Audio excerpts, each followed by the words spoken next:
아마 해방이라는 시공간은 지금 우리가 겪고 있는 시간보다 더 다이나믹한 시간들. 근데 지금 우리는 뭐, 이런 다이나믹한 순간을 역사의 한 시간을 지나고 있습니다만 그 누구도 피를 흘리지 않았죠. 그죠? 그 누구도 잡혀가지 않았죠. 근데 그 시간에는 누군가는 피를 흘렸고, 그죠? 백색 테러, 뭐 좌익 테러, 테러의 시대였고요.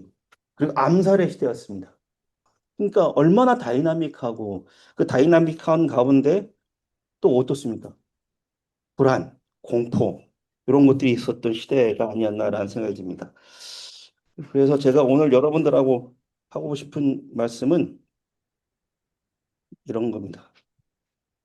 해방 노동운동과 전평입니다. 전평은 전조선 노동자 정부평의회의 준말입니다. 해방 노동운동과 관련한 해방의 이야기를 좀 해볼까 합니다.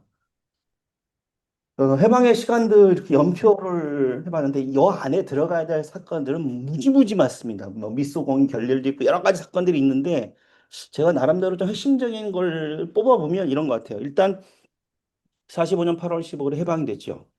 그리고 45년 9월 8일에 미 24군단이 인천으로 진주합니다. 미 군정의 시작이죠. 그리고 1946년 5월 이 시간이 굉장히 중요한 시간이라고 저는 생각합니다. 나중에 말씀드릴 텐데 일단 미소 공동위원회가 결렬됩니다. 이게 결렬이라는 얘기는 뭐냐면 그나마 신라 같은 기대. 야, 어떻게 우리나라를 침략했던 일본이 분단 안 돼도 피해자였던 식민지 지배를 받았던 한반도가 어떻게 분단될 수 있어? 이렇게 남북으로 나뉠 수 있어? 그래서는 안 돼. 그래서 최소한의 그럼에도 불구하고 이렇게 분단을 막고 남과 북으로 갈리는 것만은 막아야 되겠다라고 하는 기대를 어디다 걸었어요? 미소 공동위원회 걸었죠. 근데 결렬됩니다. 이게 준 충격이 크고요. 그 이후에 제가 말씀드립니다. 정판사 위패 조작 사건이 벌어집니다. 그 46년 9월에 전평의 9월 총파업이 있고 46년 10월에 10월 대공황년까지 이어집니다. 전 이 시간들이 해방의 시간을 결정지은 굉장히 중요한 모멘텀이 된 시간이라고 생각합니다. 결정적인 장면들 좀 볼까요? 자, 이 사진은 많이 보셨죠? 일장기가 내려가고, 그죠? 성주기가 올라가는. 요 장면을 지금 여기 보면 있죠? 하강된 일본 국기에서 매일신문 기사에 있습니다. 매일신문 기사에 있는데, 요 내용을 보면 몇 시에 내려갔냐? 9일 오후 4시. 1945년 9월 9일 오후 4시 이 국기 하강식은 해방이라고 하는 시공간을 결정짓는 굉장히 중요한 시간입니다. 당시 기사에서 이렇게 얘기합니다. 지금까지 펄럭이는 일장기가 소리 없이 내려왔다. 35년 동안 우리들의 고열을 착취하고 우리들의 자유와 의사를 압박해 하여 오던 제국주의 간판은 여지없이 떨어졌다. 라고 얘기합니다. 그것이 주는 상징적 사건. 다만 이 기사 다음에 우리 국기가 아닌 누구의 국기? 그죠? 그래서 우리의 국기는 언제 휘날릴 수 있을 것인가라고 하는 기사 내용이 이어집니다.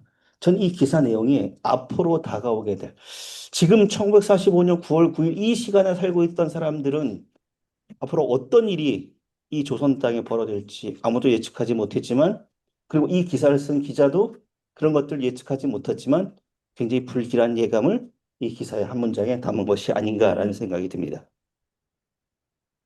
잠시만요. 누가 여기 오시네. 네.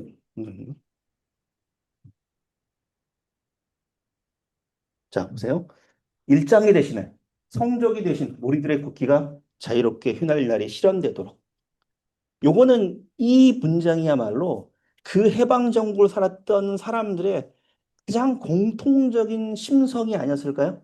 그러니까 남녀노소 그리고 배운 사람이나 못 배운 사람이나 가진 사람이나 가지지 못한 사람이나 누구나 함께 느꼈던 생각이 아닌가라는 생각이 듭니다. 그런데 제가 결정적인 순간 중에 하나라고 말씀드렸던 1946년 5월 15일 정판사 위패 사건이 있습니다. 그동안 이 사건은 야, 미군정이 조작한 게 아니냐? 라고 하는 의혹. 브루스 커밍스를 비롯해서 여러 사람들이 뭔가 이상해 라고 했는데 최근에 연구 결과에 의하면 미군의 조작이었다. 라는 것이 밝혀졌습니다. 근데 정판사 유폐 사건이 뭘까요? 정판사란 말이 좀 이상하죠. 어, 직가자와 건물, 근택 빌딩에 있었습니다. 여기 보이시는 이게 경향신문 바로 옆 건물입니다. 그죠? 여기서 정판사라는 건 정밀할 정자입니다. 그러니까 요즘 치면 최신식 옵셋 인쇄소 이런 겁니다. 그죠? 아주 정밀한 인쇄. 그러니까 일본인들이 남겨간 인쇄 시설물을 이용해서 해방일보라고 하는 즉 좌익 계열의 신문을 찍던 곳이에요. 그러니까 인쇄소가 있으니까 뭘 찍을 수 있을까요? 예, 위패. 예. 그래서 이 정판사 위패 사건이라는 걸 벌어지는데 이걸 이렇게 당시에는 이렇게 규정합니다. 조선공산당 간부하고 직원들이 모여서 며칠까지 45년 10월부터 46년 2월까지 6차례에 걸쳐서 매회 200만 원씩 1,200만 원의 금액을 위조 지표를 만든 거. 이게 당시는 어마어마한 사건이었습니다. 공판 결과 공판이 벌어질 때마다 신문지상에 공판 내용이 보도가 되고요. 그죠? 근데 공판 내용이 다 달라져요. 진술 내용이 다 달라져요. 그럼에도 불구하고 이 사람들에게는 굉장히 중한 형벌이 내려졌습니다. 당시 신문 보도를 보면 뭐라고 돼 있습니까? 총액 300만 원, 위조 지폐 사건 접모. 그래서 어마어마하게 큰 기사로 다뤄집니다. 근데 이때 잡혔던 사람이 조선공산당 재정부장인 이 사람입니다. 바로 이관술이라고 하는 사람인데요. 이 사람은 제주 4.3과도 인연이 있습니다. 왜냐하면 어디로 끌려가냐? 대전 형무소로 끌려갑니다. 대전 형무소로 끌려가서 언제 죽었을까요? 한국전쟁이 발발 직후에 골령골에서 학살당합니다. 골령골엔 누가 같이 학살당했을까요? 4.3. 야, 그래서 이 정판사 입회 사건은 당시에 굉장히 중요한 사건이었고, 많은 사람들에게 영향을 미친 사건입니다. 근데 왜 40년 5월 무렵에 이런 사건들이 벌어졌을까? 지금 연구 결과로는 명백한 미군정의 조작이랐다는 사실이 밝혀졌어요. 그러니까 소위 말하면 그런 일을 하지 않았는데도 불구하고 그런 일을 했다라고 이제 혐의를 씌운 거죠. 그 이유 중에 여러 가지 있는데 그 중에 하나가 바로 이거죠. 어, 이겁니다. 해방이 들면서 일종의 사상 통제하고 낙인 찍기라고 하는 것들이 이루어집니다. 미 군정법령 제19호 제4조에 보면 민중의 복리에 반한 행위에 대한 공중의 보호 이렇게 하면서 뭐라고 되어 있습니까? 두 번째 항목 볼까요? 자, 뭐 이게 좀 하면서 조선 군정청의 계획은 조선 복리를 위함이니 조선 군정청의 명령, 계획 이걸 행위, 공모, 공갈, 매수 뭐 방해라고 표현입니다. 방해라고 표현되어 있는데 그러니까 미 군정청의 정책에 대해서 반대하면 다 처벌할 수 있습니다. 아주 강력한 법률이죠. 그러니까 우리가 유신헌법, 유신에 대해서 반대한 사람들은 긴급 조치해서 다 잡아갔잖아요. 마찬가지로 미군정청의 정책에서 반대하면 잡아갑니다. 그리고 이걸 협력해야 되는데 그걸 협력하지 않으면 다 민중의 복리를 방해하는 혐의. 그러니까 굉장히 애매모호한 법률 조항으로 인해서 많은 사상 통제가 이루어집니다. 근데 이건 하드웨어적인 뭐죠? 법률적인 통제죠. 근데 이런 법률적 통제를 하면 당장 뭐가 있겠습니까? 야, 그 법이 정말 우리를 위한 법이야? 정말 나쁜 법 아니야? 악법 아니야? 라고 하는 반발이 일어납니다. 그 반발을 무마하기 위해서 이른바 낙인 찍기가 이루어지는데 두 가지 차원이다. 하나는 뭡니까? 소위 말하면 좌익 세력들. 왜냐하면 해방기에는 누가 더 민중들의 지지를 많이 받았나요? 좌익 세력들. 왜냐하면 좌익 사회주의 운동가들, 특히 오랜 시간 동안 뭘 했던 독립운동에 투신했던 사람들이었고 전향을 하지 않았었고 그렇기 때문에 민중들에 대한 신망이 굉장히 높았죠. 그래서 이 사람들을 어떻게 낙인 치자면 야, 니들도 우리랑 똑같아. 야, 우리만 주식 투자해? 우리만 투기해? 니들도 하잖아. 이런 거 요즘 똑같죠. 야, 그렇게 찍힙니다. 그 찍히는 계기 중에 하나가 여러분 잘 아는 1945년 12월의 이 보도. 그러니까 찬탁과 신탁에 따라서 애국과 매국의 언어가 변질돼요. 그죠? 변질되면, 그러니까 저를 생각하세요. 80년만 하더라도 애국 청년 이러면 누구를 의미했던 걸까요? 애국 청년학도 80년대만 하더라도 누구를 의미했을까요? 그죠? 운동권을 얘기했습니다. 근데 2000년 들어서 애국이란 말 들으면 굉장히 이상해져요. 그죠? 저는 애국 시민입니다. 여러분. 이러면 어? 여러분 그렇게 생각 안 드십니까? 그러니까 언어가 변질되기 시작합니다. 마찬가지입니다. 저는 이걸 일종의 요즘으로 치면 프레임 전쟁, 언어 전쟁이라고 생각합니다. 언어 전쟁이 치열하게 벌어져요. 이게 소위 말하면 낙인 찍기입니다. 그리고 또 하나는 저 중요한 게 이 사람들 파렴치 하나 만드는 거예요. 두 가지. 하나는 친일파다 너희들도. 야, 우리 보고 친일파라고 자꾸 하는데 웃기지 마. 니들도 다 친일했잖아. 야, 니들 위선 좀 그만 떨어. 겉으로는 진보연하고 사회주의 운운하고 평등 얘기하는데 니들도 다 그랬잖아. 라고 하고 낙인 찍게요. 두 번째는 니들도 비도덕적인 거. 얼마나 윤리 의식이 희박한 사람인지. 그래서 파렴치한 경제사범으로 지목합니다. 그래서 정판사 유폐 사건은 너희들은 파렴치한 경제사범이야. 지금 가뜩이나 물가가 오르죠. 그리고 인플레가 심각해지죠. 당연히 그렇지 않겠습니까? 경제를 모르는 사람들도 다 그렇지 않겠어요? 일단 일본이 없어졌어요. 그리고 수만 명의 전재민이 귀환해요. 그죠? 그러면 물가가 당연히 오르겠죠. 그리고 사람들이 많이 오면 물가가 오르겠죠. 가뜩이나 먹고 살기 힘든데 위패를 만든다고? 야, 니네 겉으로는 무슨 평등 얘기하고 조선의 독립을 얘기하는데 니들도 똑같아. 낙인을 찍습니다. 그리고 또 하나는 친일파입니다. 그 중에 대표적인 게 여운형이라는 사람입니다. 여운형은 친일파다. 2000년대 초반에 그 논쟁이 강하게 일었습니다. 특히 보수 진영에서. 보수 진영에서 야, 여운형, 몽양 여운형 친일파야. 예. 그 근거가 된 게 이겁니다. 이 신문입니다. 이게 대동신문 1946년 2월 10일자입니다. 뭐라고 되어 있습니까? 여운형의 충성, 친일의 활정을 보라. 이것도 발전적 해소라 할까? 뭡니까? 여운형 너 친일했어, 친일. 왜냐하면 당시 해방기에 가장 인민들의, 민중들의 지지도가 높았던 정치인이 누구였을까요? 몽양이었습니다. 근데 야, 얘도 친일파야. 이 대동신문의 기사를 근거로 2000년대 초반에 몽양 여운형 친일 논쟁이 세게 붙습니다. 봐라, 옛날 자료 봐라. 있잖냐. 근데 웃긴 건 이 대동신문에 이런 기사가 실렸는데 재밌는 걸 말씀드릴까요? 자, 46년, 그러면 굉장히 년 2월 13일에 지금 줌으로도 들어오셨는데 오신 분 계시거든요. 줌으로 들어오신 분들은 오디오를 꺼주세요. 예. 예, 지금은 온 오프라인 동시에 하고 있습니다. 예, 예, 제 마음대로입니다. 제가 내부자니까 제 마음대로 하겠습니다. 당시 민주중보라고 하는 46 신문에 40년 2월 10일에 뭐라고 내면 여운형 씨의 이거는 학병 권장은 만무 경일 하면 경성일보거든요. 경일 외인 기자의 날조 기사. 이게 44년 무렵에 조선총독부에서 목양 여운형 불러요. 부른 다음에 야 학병 나가는 게 얼마나 중요한 일인데 좀 해. 그래서 이 기사가 그 논설이 나갔다는 건데요. 이때 당시에 통역을 했던 일본인 기자, 예? 예, 증언을 따르면 6분에서 7분 정도만 만났다고 그러고 나갔다고 그래요. 무슨 소리냐? 근데 그 몽양 여운형이 하지 않은 이야기를 마치 한 것처럼 썼다는 증언을 여기 해요.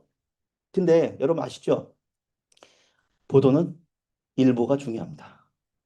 그죠? 맨 첫 번째 이 사람 뭐 한 사람이다? 그죠?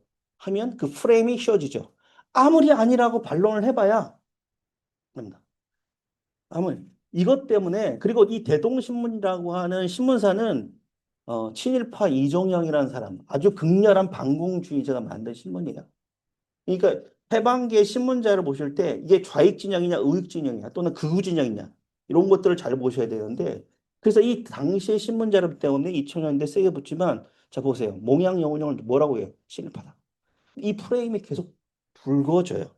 그리고 또 이 시기에 뭐가 이루어져요? 46년 5월에 야 조선공산당이 뭘 만들었대요? 위조지폐를 뿌렸대요.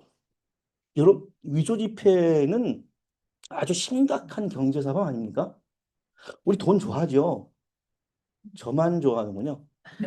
아, 여러분들은 돈에 관심이 없죠. 무력이 없으시고, 황금을 보기를 돌같이 하고, 그죠. 한강변의 아파트를 돌같이 생각하시는, 저는 욕심이 많습니다. 예, 저만 쓰레기죠. 근데 이렇게 해서 파렴치한 경제사범이라고 낙인 찍히니까 이 두 가지 낙인이 이 조선공산당을 중심으로 한 좌익 세력, 사회주의 그룹들에게 굉장히 큰 타격을 입히게 됩니다. 게다가 뭐가 있어요? 찬탁과 반탁이라고 하는 그 사건이 벌어지죠. 이런 정치적인 국면과 그리고 이런 사상 통제와 낙인 찍기가 결국은 당시에 굉장히 많은 민중적 지지를 입었던 좌익 세력의 몰락의 신호탄이 되어버립니다. 그래서 보시면 정판사 입회 사건의 지지를 보세요. 자, 지지를 보세요. 자, 빨간 게 누굴까요? 빨간 게 여운형입니다. 여운형이 보세요. 33% 지지율을 달리고 있다가 몇 프로까지? 10%로. 그죠? 근데 김구가 어떻습니까? 김구도 그죠? 18에서 21이에요. 누가 제일 높을까요? 예, 이승만. 누가 제일 낮았을까요? 박헌영. 16%까지 갔던 지지율이 1%로 추락합니다. 이렇게 지금 이 네 명이 대선에 출마했다고 칩시다. 대선의 승자는 누가 될까요? 누가 대선에서 이길까요? 이게 이승만이죠. 초반에 누가 이겼습니까? 몽향이죠. 그 몽향에 탁 줄 섰던 사람 다 어디로 갈까요? 여러분들은 그렇게 쉽게 배신하는군요. 예. 자, 이렇게 돼버립니다. 그러니까 이게 무슨 얘기야? 시간들 보세요. 40년 3월, 40년 7월요. 46년 3월, 40년 7월 넘어가는 이건. 그러니까 2월, 46년 초입, 1월, 2월쯤에는 어떤 낙인 찍히냐면, 야, 너희들도 친일파야. 그 중에 대표적인 인물 누구요? 몽양. 그 친일파라고 한 프레임을 확 씌워버립니다. 그런데 40년 올해 무슨 일이 생기냐면 조선공사는 이 위조 지폐 사건이 벌어져요. 그러니까 지지율이 급락한 거거든요. 그러니까 이 좌익 계열들이 어떻게 이 대중적 지지를 얻을 것이냐는 굉장히 중요한 문제였습니다. 여러분 같았으면 어떻게 하시겠습니까? 우리 안 했어. 충분히 해봐야. 요즘에야 뭐, 그죠? 유튜브가 있으니까, 뭐, SNS에 있으니까 하지만 그때는 뭐, SNS가 있습니까? 유튜브가 있습니까? 인스타가 있습니까? 아무것도 없습니다. 신문이 오로지. 그중에 소련 보수지였던 동아일보의 영향력이, 동아일보와 조선일보의 영향력이 상당히 컸기 때문에 민중적 지지율이 급락합니다. 그리고 이 여간에 미군정에서 좌익 계열 신문에 대한 정관 폐관 조치를 감행합니다. 뭘 막는 거예요? 언론을 막는 겁니다. 스피커를 막는 겁니다. 어디서 많이 보던 프로세스 아닙니까? 그러니까 옛날이나 지금이나 권력을 잡아가는 과정은 똑같아요. 사람만 바뀌었습니다. 그죠? 이 안목에서 누구로 바뀌었어요? 박안목으로 바뀌고, 그죠? 박안목에서 누구로 바뀌었습니다? 윤안목으로 바뀌고. 전 사람 이름 얘기 안 했습니다. 전 절대 사람 얘기 하지 않았습니다. 만약 그 사람이 그 사람이라고 여러분이 생각하신다면 여러분들이 잘못 생각하시는 것일 수도 있습니다. 아, 저는 잡혀가기 싫습니다. 예. 그래서 이걸 보면 해방의 과제는 세 가지입니다. 첫 번째는 정치적인 자주성을 가질 수 있느냐. 그죠? 두 번째, 사회적인 정의를 실현할 수 있을 것이냐. 그 세 번째 뭐냐면 경제적 독립을 할 수 있을 것이냐. 자, 첫 번째 정치적 자주성 뭡니까? 여러분 잘 아시는. 통일된 독립국가를 건설하는 거죠. 분단은 싫어. 자, 조선이라는 나라에서 조선인의 힘으로, 조선인의 손으로 우리나라를 만들어 1945년 9월 9일에 그 성조기가 올라가는 장면을 보고 썼던 기자가 했던 것처럼 이 성조기 말고 우리의 깃발을 올릴 날이 올 것인가라고 하는 이거는 정치적 자율성은 아마 당대의 시대 정신 중에 하나 있을 거예요. 그죠? 또 하나 사회적 정의입니다. 그잖아요. 요즘 뭐 적폐청산이 내란 세력 청산이니 뭐 이러지만 사회적 정의예요. 잘못한 사람에게는 응당 그에 대한 책임을 물어야죠. 물어야죠. 그죠? 어. 칼 야스퍼스가 죄의 종류를 네 가지로 합니다. 첫 번째 죄는 법률적인 죄입니다. 그죠? 법률적인 죄. 하나는 두 번째 정치적 죄입니다. 어. 또 하나는 도덕적인 죄, 윤리적인 죄 이렇게 얘기하는데요. 어쨌든 다른 건 다 용서할 수 있어요. 그죠? 근데 아니, 독립운동하는 사람들을 밀고 하거나 그리고 우리의 청년들을 총알바지로 만들었던 사람들하고 악수하고 그들을 품고 그들과 협치하는 건 아니지 않습니까? 그 사회적 정의를 해야 돼요. 그게 친일 부역자에 대한 처리였습니다. 이 두 가지는 우리가 다 알아요. 또 하나는 뭐냐면 세 번째. 이 세 번째가 뭐냐면 오늘 제가 말씀드린 노동운동과 굉장히 밀접한 과제가 있습니다. 일단 뭐 해야 돼요? 먹고 살아야죠. 그죠? 여러분, 먹고 살아야죠. 그죠? 아무리 사회적 정의가 실현돼도 우리 사촌이 땅을 사면 배가 아픈 게 우리예요. 그렇지 않아요? 저만 아프군요. 여러분들 사촌들은 땅을 사본 적이 없으시거나 아니면 저만 이상한 사람이거나 그럴 수 있습니다. 경제적인 정의가 세워져야 돼요. 이건 뭐냐면 그 많은 재산들이 식민지 시대엔 누구의? 일본이라고 하는 제국주의의 소유였단 말이에요. 그죠? 그것으로부터 그들이 남긴 재산들을 어떻게 할 거냐? 그죠? 적산 또는 귀속재산이라고 볼 수 있는 요 재산들을 어떻게 할 거냐? 이 문제. 그리고 거기에 근무하던 사람들의 노동 조건 어떻게 할 거냐? 이런 문제들이 생길 수밖에 없습니다. 근데 되게 불행한 게 이게 미군정 법령집입니다. 공원본입니다. 육군 박물관인가 어디 있는 걸 가져왔는데 미군령 법령 제2호에 다 한자죠. 근데 다 읽으시려 하지 말고요. 인터넷에 미군정 법령 치면 다 나옵니다. 예, 요즘 참 우리나라 인터넷 강국이고요. 다만 확인을 해주세요. 예를 들면 어떤 것들을 중에 어떤 일부 문구나 잘못된 것이 있어서 좀 확인은 하셔야 됩니다만은 이게 뭐냐면 자 1945년 8월 9일 이후 일본, 독일, 이태리, 불가리아 이게 이태리, 벌가리아, 불가리아 어, 루마니아, 저기 헝가리입니다. 자, 쭉 이렇게 하면서 보면 기타 재산을 매매, 취득, 이동, 지불, 인출, 처분, 수입, 기타 취급과 권리, 권력, 특권 행사는 자, 뭐 누구? 규정한 이외에는 금지한다. 무슨 얘기냐? 일본이 남겨간 재산들이 많죠. 그런 재산들은 함부로 처분하거나 처리하지 못하도록 막습니다. 다 누구 거다? 다 누구 거다 아닙니까? 미군정 소유라는 겁니다. 미군정 소유라는 겁니다. 근데 해방 직후에 경제 상황을 보면 이런 것들을 그대로 받아들이기가 어려워요. 왜냐하면 자, 일본인 공장 관리인들이 다 어디로 떠나세요? 본국으로 도망갔죠. 다 갔습니다. 공장은 돌아가요. 근데 누가 운영해요? 할 사람이 없죠. 그래서 공장 자주관리 운동 같은 게 일어납니다. 그리고 해고하지 말아라. 뭐 그들이 남긴 재산들을 공장들을 우리 조선이 손으로 운영하자라는 움직임이 당연히 일어나지 않겠습니까? 근데 그걸 못하게 만든 거예요. 당연히 불만이 생길 수밖에 없죠. 왜냐하면 해방제국 경제 상황을 보면 일본인 자본이 80%입니다. 당시 농업 인구는 80%가 넘어요. 공업 부문은 90%가 다 일본인 자본입니다. 자, 먹고 살아야 되죠. 그죠? 농업 국가인데 기본적으로 국가 경제를 유지하기 위해서는 이 공업 분야, 산업 분야에 대한 이것도 굉장히 중요해집니다. 특히 원산을 중심으로 남갔던, 그러니까 남한 쪽은 경공업 중심이고, 우리 중학교 사회 시간에 배웠잖아요. 예, 북한은 이거죠. 경공업을 반단 말은, 야, 역시, 여러분 교육을 잘 받으셨습니다. 우리나라 공교육 참 위대합니다. 중공업이죠. 그러니까 이게 이런 걸 통해서 경제적인 독립을 이끌어야 되는데 그런 것들을 못했다고요. 예, 대부분이 다 누구 소유예요? 일본인 소유입니다. 근데 이 경제 지표만 봐도 알아. 지금 해방 후에 되니까 경제가 굉장히 망가집니다. 일단 사업장 수가 43년에 비해서 46년에 현격하게 절반 가까이 떨어지죠. 그죠? 종업원 수도 줄어듭니다. 그러니까 이렇게 되면 뭡니까? 멀쩡하게 직장에 다니던 사람들이 해고당하는 거예요. 그죠? 여러분 해고 당하면 어떻습니까? 당장 먹고 살 게 없어요. 그렇지 않습니까? 저도 한 달 일 안 하면 먹고 살 게 없어요. 저만 그렇죠? 여러분들은 다 가지고 계시죠? 예, 혹시 여기서 자산이 한 200억 좀 계시는 분들은 강의가 끝나고 저를 따로 좀 만나 주셨으면 좋겠습니다. 정말 친해지고 싶습니다. 정말 친해지고 싶습니다. 예, 혹시 계시면. 근데 보세요.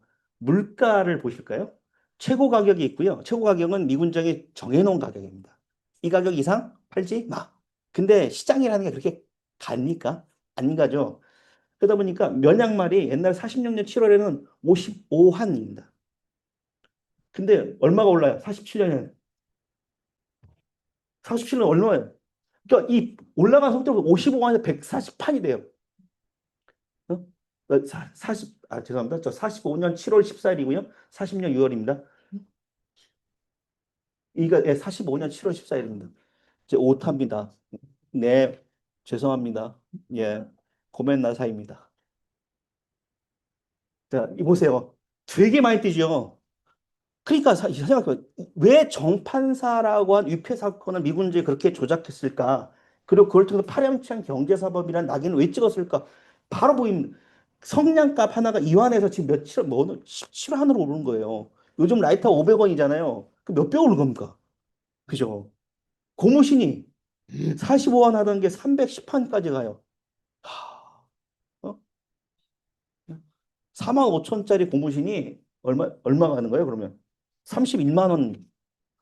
산술적으로 계산해 보세요. 4만 5천 원에 단 고무신이 지금 31만, 여러분 살겠습니까? 무슨 뭐 나이키예요? 조던입니까? 이거? 그죠? 무슨 요죠? 그러니까 이런 식의 경제 지표가 보여주는 것처럼 이 해방이라고 하는 시 공간을 살았던 민중들 입장에서는 바로 알겠어요. 야, 정치적인 자유 필요해. 그리고 다 여러 가지 어떤 사회적인 정의를 실현하는 것도 좋은데 대다수 사람들은 어떤 생각을 했을까요? 먹고 살기가 너무 힘들다. 너무 먹고 살기 힘들다. 굶어 죽는 사람이 태반이고 하루 한 끼 먹는 것도 허덕이는 사람들이 되게 많았어요. 그런 사람들에게 그래 알아. 당신들 존경할 만한 사람들이라 내가 믿어왔어요. 그렇잖아요. 오랫동안 독립운동했고 그리고 사회주의 하면서 평등, 이 토지 문제 해결하겠다, 사회적 경제적인 정의를 실현하겠다라고 입만 열면 얘기하던 사람들이 뭐야? 위조 지표나 많이 들어있다고? 그것도 조선공산당 재정부장이 직접 어떻습니까?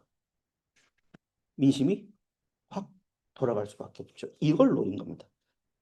이렇게 된 이후에는 이 조선 당시 이 시대를 살았던 민중들에게 책임 있나요? 아니요. 철저하게 미군정 경제 정책 실패입니다. 지들이 경제 정책을 실패해놓고 지들이 이런 프레임을 씌운 거예요. 왜냐하면 미국 시장 쌀 시장을 자유화해요. 쌀 시장 자유화를 풀어버립니다. 확 풀어버립니다. 그러니까 예전에는 식민지 시대만 해방 때만 해방되기 전만 하더라도 배급이죠. 그죠? 물자가 없으니까. 근데 그걸 확 풀어버려요. 풀으니까 뭡니까? 이때가 찬스다. 그죠? 왜 IMF 때, 그죠? 버는 사람들은 벌었죠. 그죠? 그런 것처럼 일단 유통 과정이 왜곡되고 매점 매석 투기가 되고 이러니까 점점점 힘들어집니다. 그러니까 결국 미군정청에서 대안으로 제시한 게 46년 1월. 그러니까 생각해보세요. 8월부터 시작했으니까 10월부터 시작했으니까 몇 달 안 돼가지고. 근데 이게 뭐래? 공출, 새로운 공출, 이런 식의 반발에 또 부딪히게 되죠. 그러니까 뭡니까? 일단 원칙도 없어요. 일관성도 없어요. 경제는 심리라고 하고, 그러지 않습니까? 그러니까 여러분 잘 생각해 보세요. 야, 뭐 요즘, 그래서 왜 민주정부, 뭐 진보적인 정부 세워질 때마다 가장 큰 약점으로 지적됐던 게 부동산 폭등 이런 거지 않습니까? 경제 문제는 우리가 피부로 느낄 수밖에 없는 거예요. 당장 고무신이 4만 5천 원 하는 게 31만 원 하면 힘들죠. 그래 엄청나게 불만이 쏟아져요. 근데 이 불만을 어떻게 해소할 거냐? 그 해소를 바로 말씀드렸던 이렇게 낙인 찍기의 방식으로 해소해버린 거예요. 이런 방식들을 그러니까 미군정 입장에서는 정판사 입회 사건이 굉장히 좋은 먹잇감이 되었던 거죠. 그리고 그 와중에 이 문제가 생깁니다. 적산의 문제가 생깁니다. 이게 어떤 식으로 누가 가져갈 거냐? 입니다. 물론 미군정이 끝나고 나서는 귀속재산 불합법이라고 1953년에 생깁니다만 이게 해방의 불합건 수 2천 건이 넘어요. 그러니까 이걸 일본인들이 남긴 재산들을 소위 말하면 요즘 말로 줍줍하는 사람들이 생기죠. 누가 가져갈게요? 우리 같은 저는 못 가져갑니다. 그죠? 저는 돈이 없어요. 혹시 여러분 계십니까? 없죠. 누가요? 조선인 자본가들이 가져갑니다. 근데 누구랑 친한 사람들? 미군령과 그러니까 여기에 굉장히 뭐 염상섭의 소설이든 해방기 소설들을 보면 미군령 통역관들하고 굉장히 친해진 사람들 이런 사람들 당시 정권들과 친해진 사람들 소위 말하면 굉장히 이런 거에 밝은 사람들이 있죠. 탑돌아됩니다. 그래서 우리나라 재벌들의 역사를 보면 딱 여기에 연관되어 있어요. 몇 개만 말씀드릴까요? 하나는 하나 요즘 그죠? 요즘 저는 하나가 요즘 열심히 야구를 하고 있죠. 하나가 원래 조선유지공업 주식회사 인천공장을 모토로 합니다. 그리고 조선화약 봉판 주식회사. 그러니까 한국 화약이잖아요. 얘네들은 뿌리부터가 화약이에요. 군수업체예요. 이걸 유일한 조선인, 당시 이 주식회사에 일하고 있었던 유일한 조선인 김종혜라는 사람이 돌아왔습니다. 누굴까요? 지금 김승현 회장의 아버지입니다. 네, 그죠? 그 다음에 망했지만 혜태. 일면 자, 기린맥주 경성지점이 있었어요. 근데 박두병이라는 사람이 미군 정부와 접촉해서 지배인이 되고 오비로 바꿉니다. 오비 맥주의 시작이 기린맥주입니다. 그리고 해태제과는 낙가옥과 제과라고 하는 제과점이 있었어요. 그게 박병두, 해태제과의 창업자입니다. 인수합니다. 그러니까 소위 말해서 우리나라에서 재벌들의 시작이 이렇게 귀속재산, 적산의 불화로 시작이 되었어요. 그러니까 생각해 보세요. 누군가는 일본인들이 남긴 재산을 알뜰히 챙겨서 그죠? 부를 늘려가고 있어요. 근데 물가는 올라가요. 일반 사람은 살기 어려워요. 미군정 경제대책은 실패했어요. 그 와중에 믿을 수 있었던 뭐 사회주의자에 대한 어떤 낙인 찍기가 심해지고 있어요. 그리고 점점점 사회적 정의를 외치고 있는 사람들의 목소리는 점점 탄압받기 시작해요. 그죠? 특히 좌익 세력에 대한 탄압도 심해져요. 여러분 이런 상황에서 선택할 수 있는 선택지가 도대체 뭘까요? 상황이 이렇게 됐으니까. 세상이 이러니까 시류에 맞춰 살아야지. 그런 경우도 있지만 참 우리 조선인들은 상당히 그 다이나믹한 에너지가 있는 것 같습니다. 그게 바로 새로운 조선 노동조합 전국평의회라는 전평의 결성으로 이어집니다. 왜? 혼자서는 이 거대한 흐름을 맞설 수 없어요. 모여야죠. 힘을 합치잖아요. 이게 당시의 전평의 창립 기념식 사진입니다. 이게 언제 생기냐면 1945년 9월 26일에 경성 토건 노동조합 사무실에서 모입니다. 그러니까 45년 9월 26일이면 굉장히 빠른 시기죠. 모여서 11월 5일부터 6일까지 결성대회를 합니다. 15개 노조가 만들어집니다. 18만 명이 조합입니다. 18만 명이면 지금도 굉장히 큰 조직이죠. 그리고 223개 지부, 1757개 지방정, 나중에는 55만 명의 조합원을 합니다. 지금 민주노총 조합원이 몇만쯤 되나요? 잘 모르겠습니다만, 예? 80만 정도 됩니까? 80만 정도 됩니까? 100만이 좀 넘습니다. 그러니까 지금 그 100만이 넘는다 하더라도 노조 조직률이 굉장히 현재 떨어지고, 근데 100만, 지금 민주노총이 한 100만쯤 된다고 한다면, 이 55만 명도 당시로 치면 상당하죠. 그러니까 대부분의 이 사업체에서 노조 결성들이 이루어지겠네. 왜냐하면 자주적인 그러니까 자기 사람들에게는 당시의 자료들 읽어보면 일단 일제시대에 굉장히 많은 차별을 받았어요. 왜? 민족적 차별을 받았고 계급적 차별을 받았죠. 왜냐하면 조선이라는 이유로 일본인에 비해서 임금이 훨씬 쌌으니까.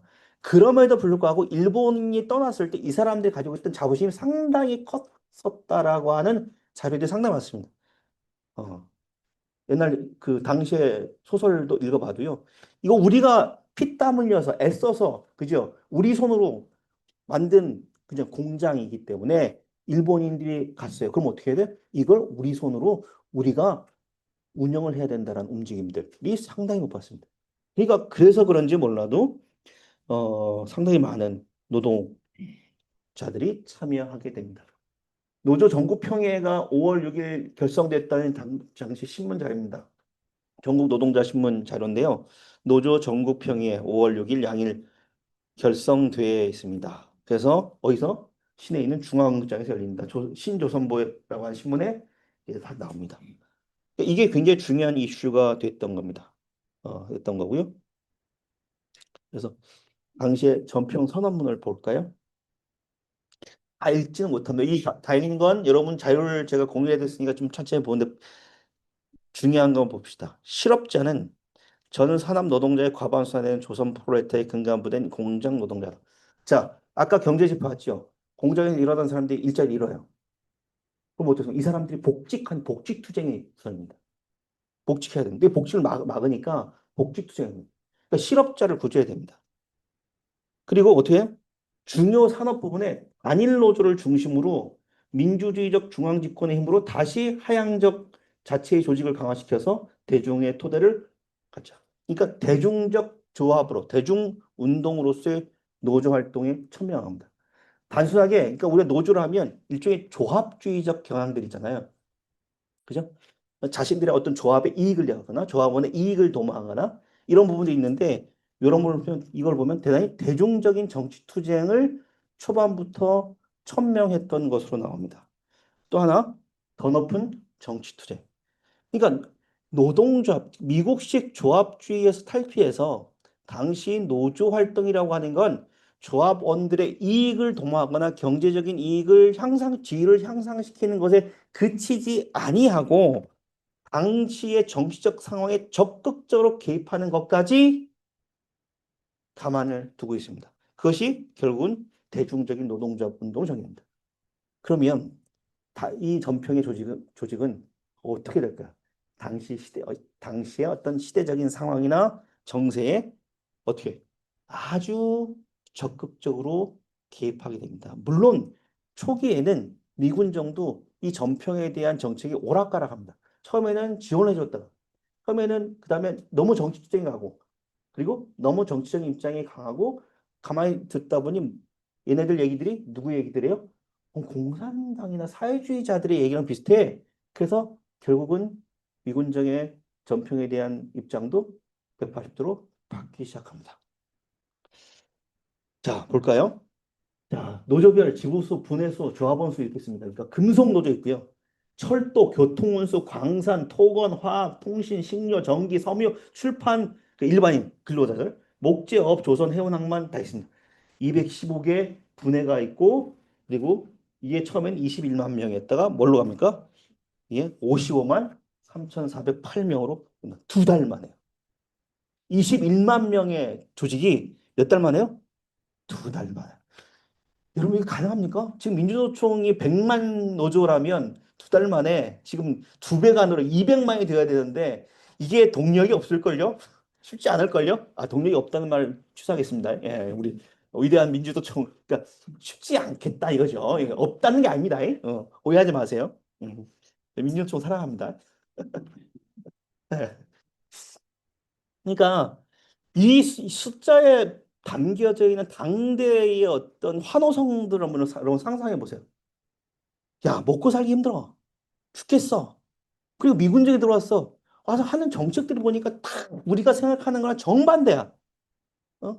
그리고 야, 야금야금 돈 있는 놈들은 미군정하고 당시 표현대로 샤바샤바 해가지고 샤바샤바 해가지고 그죠? 사부작 사부작 그죠? 다 야금야금 불알 받아요. 이거 어떻게 하지? 그래서 이 사람들이 대중적으로 조직을 갖춰야 되겠다. 힘을 가져야겠다라고 하는 열망이 일어납니다. 저는 이게 우리가 87년에 노동자 대투쟁이 벌어지잖아요. 저는 이런 노동자 대투쟁이 벌어지게 되는 일종의 어떤 정서적인 또는 어떤 그 역사적인 DNA가 여기서부터 출발하는 건 아닐까? 라는 생각을 조심스럽게 해봅니다. 전평의 행동가격 보십시다. 야, 지금 봐도 너무 획기적입니다. 1. 뭘 하라? 최저임금제를 확립합니다. 몇 년에? 45년에. 최저임금제. 두 번째 뭡니까? 8시간 노동제. 그 다음에 뭐, 7일 1휴가제, 연 1개월 유급휴가제입니다. 저희 민해총에도 1개월 유급휴가 없습니다. 악독한 사업장이죠. 자, 이렇습니다. 그리고 부인노, 산전산후에 2개월간 유급휴가제. 그리고 유해한 위험 작업은 7시간짜리 해라. 어? 그리고 14세 미만의 유년 노동을 금지하라. 그리고 노동자들면 주택, 타가소, 음악실. 그래서 타가소까지 이해되죠? 타가소까지 이해되죠? 근데 뭐 필요해요? 음악실, 도서관, 의료기관. 얼마나 획기적입니까? 이게 이겁니까? 사냥꾼과 목동 뭐 이런 얘기했지만 자, 8시간 노동하고 남은 8시간 잠을 자고 남아있는 8시간 동안 자신의 여가를 또는 자기를 일에 개발할 수 있는 시간들. 그러니까 노동자들이 글을 쓰고 노동자들이 음악을 하고 이런 상상해보세요. 이거 이런 꿈을 꿨다니까요. 그죠? 그다음에 뭡니까? 단체 계약권, 단체 교섭권 확립한. 여러분 이때만 해요. 여러분 70년대만 하더라도 이거 다 이렇게 이런 시스템이 지금도 있는 지금은 돼 있는 것도 있지만 지금 돼 있지 않은 것들도 있죠. 그리고 특히 요즘은 물론 이제 그 뭐 대기업 노조라든지 좀 어느 정도 규모가 되는 노동조합은 이런 게 가능하지만 대- 어, 5인 미만 사업장은 이런 노동이나 근로기준법에 적용을 받지 않기 때문에 상당히 어렵죠. 어렵죠. 이런 겁니다. 대단히 획기적이지 않습니까? 그 다음에 뭐라고요? 해고와 실업을 절대 반대한다. 그러니까 요즘 말 해고는 살인이다 라는 말과 똑같죠. 그 다음에 또 보세요. 일본 제국주의 매국적 민족 반영자 및 친일파의 일체 기업을 그러니까 이 일체 기업이라는 얘기 뭡니까? 귀속재산, 적산, 그죠? 낙하화 재가나 조선화약 주식회사나 이런 것들이 공장위원회에서 보관하고 관리할 수 있게 하더라. 이게 자주관리 운동입니다. 그리고 실업, 그죠? 상병, 부상을 당했거나 노패, 늙어가지고 더 이상 노동을 할 수 없는 거나 사망한 노동자의 걸 보장해라. 사회보험제를 시작. 그러니까 요즘 좀 실업급여제와 산재보험을 요구하는 거죠. 그리고 청부제, 요즘은 하청제도, 그죠? 원청 하청, 그러니까 불법 하도급 요거 반대한다. 그리고 여기 또 뭐 있습니까? 언론, 출판, 집회, 결사, 파업, 시위 절대 자유. 그 다음에 농민운동을 절대 지자. 이제 조선인민공화국 지자. 이거 여러분 조선인민공화국은 조선민주주의인민공화국이 아닙니다. 위대하신 수령님 이거 아닙니다. 예. 우리 아바이 백도 이거 아닙니다. 그죠? 그죠? 조선인민공화국입니다. 네, 조선의 자유노동 만세, 세계 노동 계급 단결만 이렇게 끝납니다. 여러분 어떻습니까? 굉장히 획기적이죠. 혁신적입니다. 그러니까 당시의 노동계급들의 이 요구 조건들이나 이런 것들이 지금에 와서 보더라도 대단히 선진적이에요. 그러니까 이 사람들이 이런 부분들을 요구하는 열망들은 정말 차고 넘쳤던 시기가 아닌가라는 생각이 듭니다. 지금 와서 생각해봐도 지금 이런 8시간 노동제라든지 이런 것 된 것도 상당히 어려워요. 그리고 2000년 초반인가요? 주 5일제 됐을 때 여러분 기억나십니까? 주 5일제 실시한다 그러니까 뭡니까? 경총이나 이런 단체가 막 주 5일제를 실시하면 한국 경제 망합니다. 이거 기억나십니까? 뉴스? 망했습니까? 저만 망했죠. 자, 이렇습니다.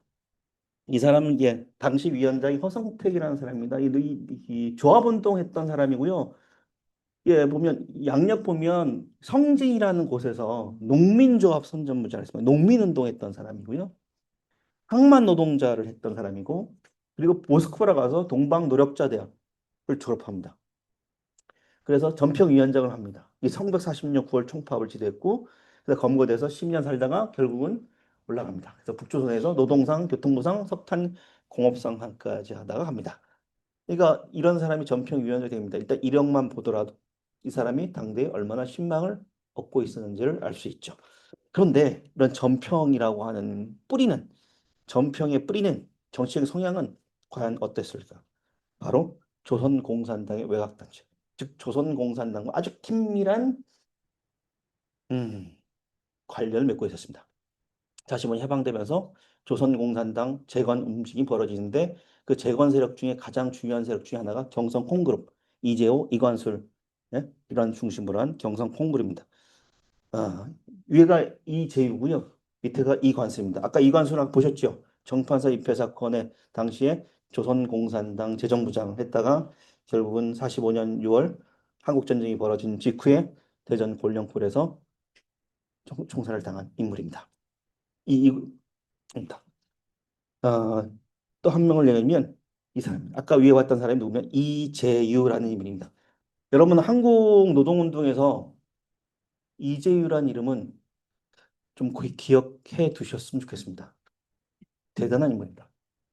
1905년 함경도에 태어났습니다. 46년 4월 17일자 해방일보인데요.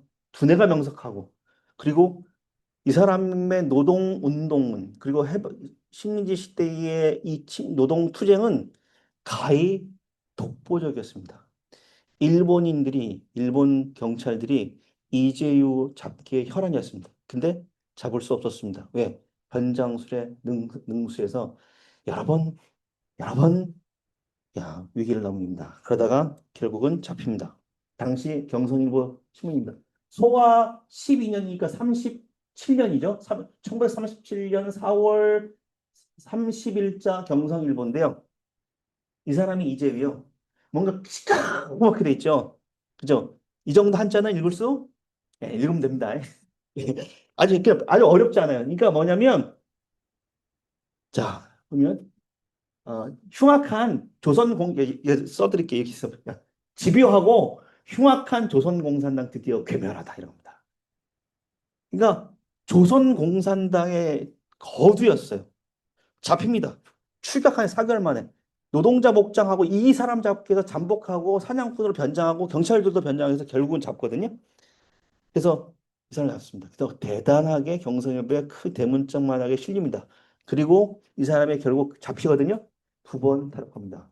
한 번은 실패하고 한 번은 성공합니다. 성공합니다. 발칵 뒤집혔습니다. 그죠? 일설에 의하면 간수가 자고 있었을 때 도망갔다는 얘기가 있고 또 다른 일설은 그 간수를 설득했다. 그 간수가 이재유의 논리에 감복해서 결국은 눈 감아줘서 탈출했다라는 얘기가 있습니다. 그래서 어디로 숨어드냐면 당시 경성제국대학 교수, 당시 일본에서 마르크스를 전공했던 미야케 시카노스케라고 하는 교수의 집에 숨어듭니다. 거기 마룻바닥을 뜯고 그 지하에 숨어 있습니다. 그러다가 결국 잡혀요.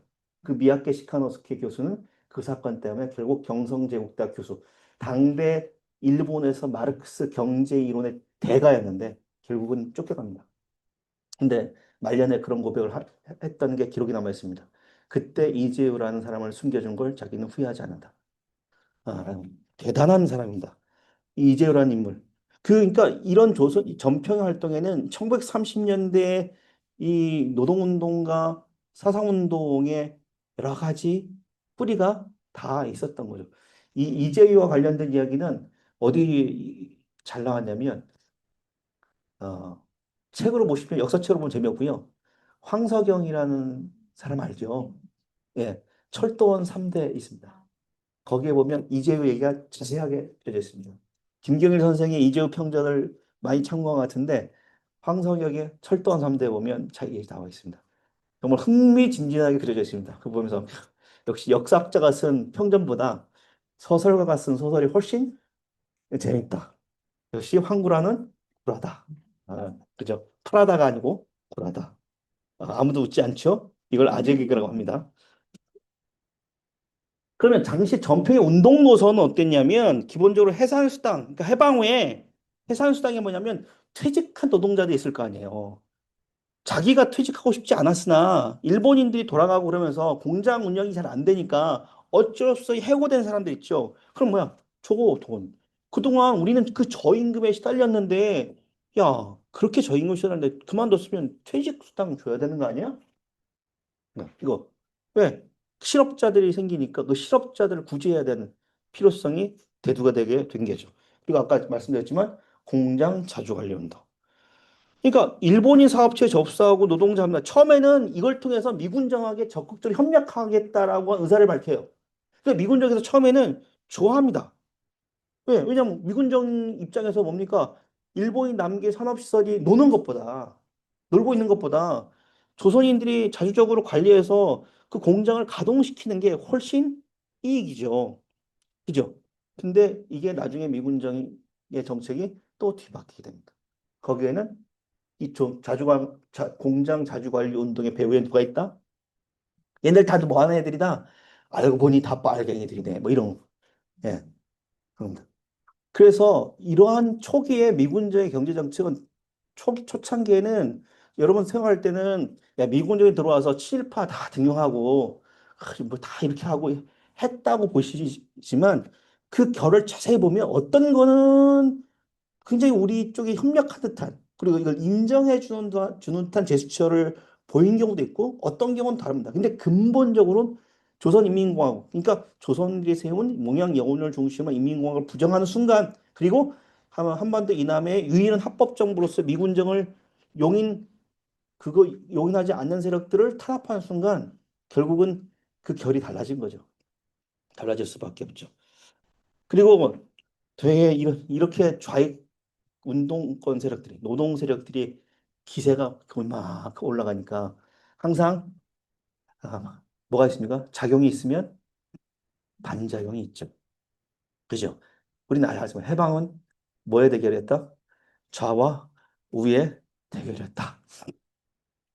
이 있죠. 우익 노동 운동 세력이 대동합니다. 45년 12월 21일 대한독립촉성 전국 청년 총연맹 이른바 독청이랍니다. 그러니까 해방기 자료들 보시면 뭐 독립촉성 이라면 대부분 우익입니다. 대부분 우익. 근데 총재가 누구냐면 이승만이고 부총재가 김구 그렇습니다. 이 위원장 전진환이 있는데 되게 이게 대한노총 조직의 모체가 됩니다.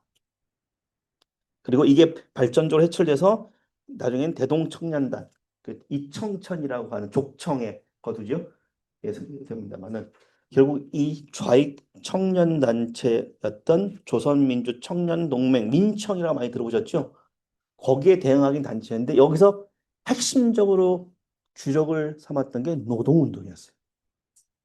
그러니까 우익 노동운동 세력들이 필요하다는 거예요. 왜냐하면 온갖 직장마다 다 누가 전평 애들이 다 주도권 잡고 있으니까 얘들 싫어. 그리고 얘들 너무 뭐 하고 있어요? 정치 투쟁 일색이야.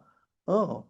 그런 비판들이 벌어지고 그런 비판을 속에서 우익 노동운동 세력들이 태동하게 됩니다. 자, 보세요. 일단 아까 봤던 전평의 행동강과 비교를 해봅시다. 첫 1. 우리는 순국 열정으로 조국의 완전 자주독립 쟁취하게 한다. 일단 첫 문장부터 조금 이상하지. 좀 다르죠, 결이. 그다음에 민족 공생의 원칙에 건강한 진정한 민주정권 세력은. 그래서 유심히 봐야 될 부사가 뭐가 있을까요? 민주정권 수립한다는데 누가 반대할 사람 있습니까? 여기 유심히 봐야 될 부사가 뭐 있습니까? 진정한입니다. 자, 민주정권 수립이 진정한 민주정권. 그럼 진정한 민주정권 수립의 얘기는 진정하지 않은, 그죠? 그죠? 위선적인, 그죠? 잘못된 이런 시도도 있다는 거죠. 그걸 뭘로 보는 거 규정하는 거예요? 예, 좌익 노동운동. 건국 청년으로서 질적 향상을 위해 노력한다. 국제 청년과 제휴하여 세계 평화 수립에 공헌한다. 그래서 쭉 단체들 불교, 기독교, 국민당, 조선청년 쭉 애국, 광복, 대한혁신 40개 청년 단체 참여했습니다. 야, 기대합니다. 그리고 이 청년 단체들이 결국은 대한독립노동총연맹을 만들어지는데 여기에는 한민당, 한독당 계열의 우익 인사들이 대거 참여합니다. 그래서 취지가 뭐냐? 현재의 조선 노동운동은 지도자의 비민족적 정신이 부식되어 갈 뿐 아니라 정치적 색채가 농후함을 지적하여 이런 겁니다. 그러니까 뭐라고 합니까? 지금 벌어지고 있는 노동운동은 특히 전평의 노동운동은 뭐다? 너무 정치적이다. 정치적이다. 이런 겁니다. 정치적이다라는 표현은 뭡니까? 결국은 괄호 열고 괄호 닫고 말갱이들이다. 이런 겁니다. 그죠? 색깔이 있다. 그래서 그걸 배격하고 민주주의적 원칙해야 한다. 해방기를 보면 이 언어를 데리고 어떤 기호를 둘러싼 대결이 되게 커요. 애국이라는 기호를 둘러싼 투쟁, 민주라는 기호를 둘러싼 투쟁, 그죠? 그죠? 그렇습니까? 우리 요번에도 요 나무가 있잖아. 자유를 수호하고, 그죠? 자유란 말이 얼마나 좋은 말입니까? 그렇지 않습니까? 저만 이상하죠. 여러분, 자유를 원하지 않으십니까? 야, 그죠? 구속된 게 여러분 다 한용운이세요? 나는 차라리 구속이 편해요. 남들은 다 자유를 원하지만 저는 당신에게 뭐 이런 겁니까? 그죠? 자유란 말이 얼마나 좋은 말입니까? 근데 누군가가 그 자유란 말을 그런 식으로 전유해 버리죠. 결국 이 언어라는 기표를 둘러싼 투쟁이에요. 여기서도 해방기에 엄청난 투쟁도 벌어집니다. 그죠? 애국과 매국이라는 투쟁, 민주라는 것 투쟁, 자유라는 것에 대한 투쟁. 그러니까 그런 거 보면 그러니까 흔히들 이런 얘기죠. 해방기를 무정령의 시공간 이렇게 합니다. 무정령의 시공간. 그죠? 박찬표 선생인가 쓴 글에 아마 그렇게 있습니다. 해방기를 무정형의 시공간. 무정형이라는 말이 뭘까요? 아무것도 정해지지 않은. 그러니까 어찌 보면 해방기가 왜 우리 역사에 하냐면 지금 우리의 꼬라지, 그죠? 지금 한국 사회의 지금의 이 모습을 만들어준 그리고 이 순간에도 벌어지고 있는 숱한 모순들이 있죠. 그렇지 않습니까? 없습니까? 행복하십니까? 대한민국, 그죠? 그런 모순들이 결국 뿌리가 어디냐, 어디서부터 비롯되어 있는가라고 하는 걸 들여다보면 해방이라는 이 해방 3년을 우리는 좀 유심히 들여다볼 필요가 있지 않을까라는 생각이 듭니다. 이런 생각입니다. 그래요? 바랍니까? 자, 피와 땀을 아끼지 않고 노자, 친선, 노동자와 자본가의 친선에 임하지 한다. 자, 다르죠. 아까 전평의 행동강령과 그죠? 대한노총하고 다르죠. 그러니까 이 사람 뭡니까? 대단히 반공주의, 즉 조합주의적 성격을 띨 겁니다. 정치적 투쟁과 정치적 색채를 배제하고 조합주의 운동. 그러니까 미국 입장에서 굉장히 뭐 지원해 줄 만하죠. 그리고 이때 김구는 독립운동가 김구가 아닙니다. 예, 이 사람들을 중심으로 이루어지게 됩니다. 이렇게 전평이 출발하고 그리고 대한노총이라고 하는 우익 노동자 단체가 출범하면서 지금 해방기 3년은 굉장히 치열한 대립의 양상으로 벌어지게 됩니다. 5분만 쉬었다가 할까요? 네, 알겠습니다.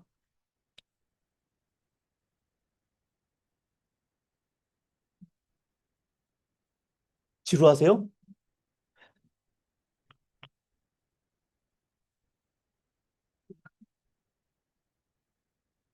좋습니다. 여기 선장이 네, 거기서 나 꺼야 돼. 안 그러면 막 울리면. 예, 예. 오디오 끝. 어떻게 놔야 돼? 그거 어떻게 돼야 돼? 어떻게 나가야 돼? 예. 줌으로도 오셨. 예, 예. 미국 전시노동위원회 사무국장이 오거든요. 그 사무국장이 이 대한노총 전진한 이런 홍윤호 이런 사람들을 만납니다. 만나서 면담을 해요.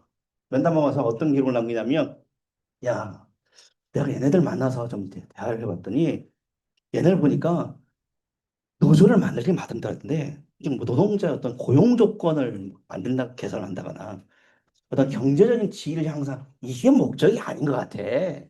얘네들 진짜 목적은 뭐냐면 공산주의 세력을 좀 내쫓아내기 위한 어떤 정치적인 목표를 가지고 급하게 만들어낸 조직 같아. 라는 기록을 남겨요. 이거 제 말이 아니고 당시 어떤 미국 전시노동위원회 사무국장, 미국 사람이 이런 얘기를 합니다. 그 얘기는 결국 대한노총이 설립된 이유는 결국 역설적으로 말씀드리자면 어디에 조직이 힘이 셌다? 전평의 조직이 힘이 셌기 때문에. 자, 이렇게 이제 좌와 우의 어떤 노동 운동의 대립이 이루어지고 있는 시간에 결국 해방기는 파업의 시대로 이어갑니다. 그 첫 번째 파업이 1940, 첫 번째 파업이라고 부를 수 있는 것. 특히 46년 9월 총파업에 들어가게 되는 기 언저리에서 1946년 5월 동양방적공사 인천공단에서 파업이 벌어집니다. 전평 조직입니다. 셌습니다. 파업이 이루어진 이유는 뭐냐면 46년 5월에 노동절 메이데이 있죠. 메이데이를 기념하겠죠. 당연히 갔어요. 가니까 어떻겠습니까? 조업이 안 되죠. 그래서 회사에 야, 그러면 너네 2일 날 쉬었으니까 5일 날 근무를 하렴. 그랬더니 뭔 소리야? 뭔 소리야? 무슨 소리 하세요? 이런 거예요. 그랬더니 경찰이 가만히 있습니까? 경찰이 와서 지도부를 연행합니다. 그래서 뭘 합니까? 전형적으로 야, 니들 전병 탈퇴. 그리고 대한노총에 가입해. 그러면 뭘 해줄게? 불문에 붙여줄게. 어디서 많이 본 프로세스 아니에요? 요즘 그렇죠? 80년대도 그렇고 지금도 그렇고 야 니들 야, 민주노총에서만 좀 나가. 어? 그리고 한국노총이든 그죠? 이상하죠? 이상합니다. 그리고 말을 안 되니까 이 조합의 분회장을 서울 본사로 발령시킵니다. 어디서 많이 요즘도 이렇게 벌어지죠. 말 안 들어? 그럼 서울 가. 그러니까 인천에 있다가 서울 가면 요즘에야 서울하고 인천 서울 가면 감사합니다 하겠지만 인천에 본거지가 있으면 서울까지 되게 멀죠. 마치 요즘 많이 벌어지지 않습니까? 서울 본사에서 근무하고 있는데 미호텔에 박히면 어디로 보내버려요. 저기 통영이든 해남이든 뭐 그죠? 뭐 군산이든 이렇게 보내버려요. 그럼 뭐합니까? 나가란 얘기잖아요. 나가란 얘기잖아요. 그래서 야, 요즘 치면 부당 노동 행위죠. 반발합니다. 이거 뭡니까? 너 가 집에 해고합니다. 부당 해고죠. 그러니까 5월 20일 동방 인천 공장이 파업에 들어갑니다.